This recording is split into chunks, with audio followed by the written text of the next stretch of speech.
be interesting to hear what your current diet has evolved to. So that'd be nice to Yeah. see. So I've done several stints at Carnivore, which were really like enlightening, and the inflammation completely went down. But I never kind of pushed through that period. I think I did a month, like really good at the most. I was getting quite raw at the time as well. Bone broths, raw livers and all sorts, raw ribeyes. I never quite had, the only time I did Carnivore and had energy was when I had dairy. But when I had dairy, I would feel more inflamed. So it was kind of like this catch-22 where I ended up, when I did it without the dairy, I'd do like one training session and I would be tired for a week and I just never got the energy back. And so I've kind of found a nice middle ground right now where I'm eating just kind of rice and then fish most days.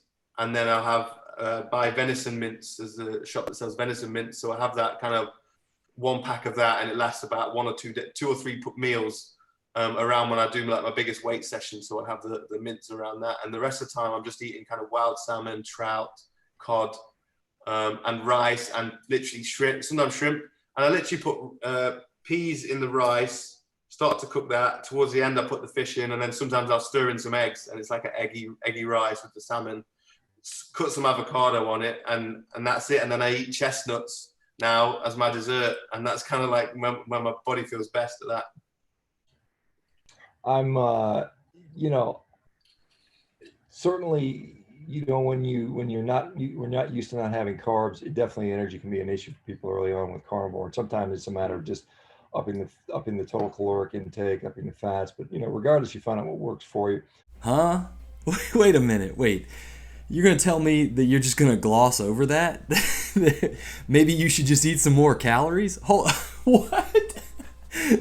Dude, I can't be the only person who's noticed that Dr. Baker has spent basically his entire post-career adult life attempting to discredit veganism 100 different ways, gossiping and nitpicking, speculating about obscure nutrients.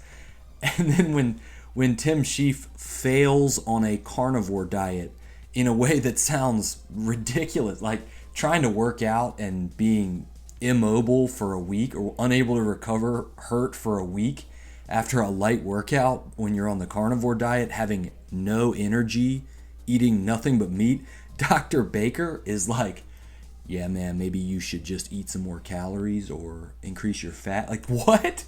That was your response to you just gonna gloss over it? Get a job, dude. Guard your face. That is some weak sauce right there. And believe me, that sauce is made of nothing but bone marrow and broth and butter. There are no carbs in that sauce, boy. You can keep your cranberries. Next! Alright, y'all know what time it is.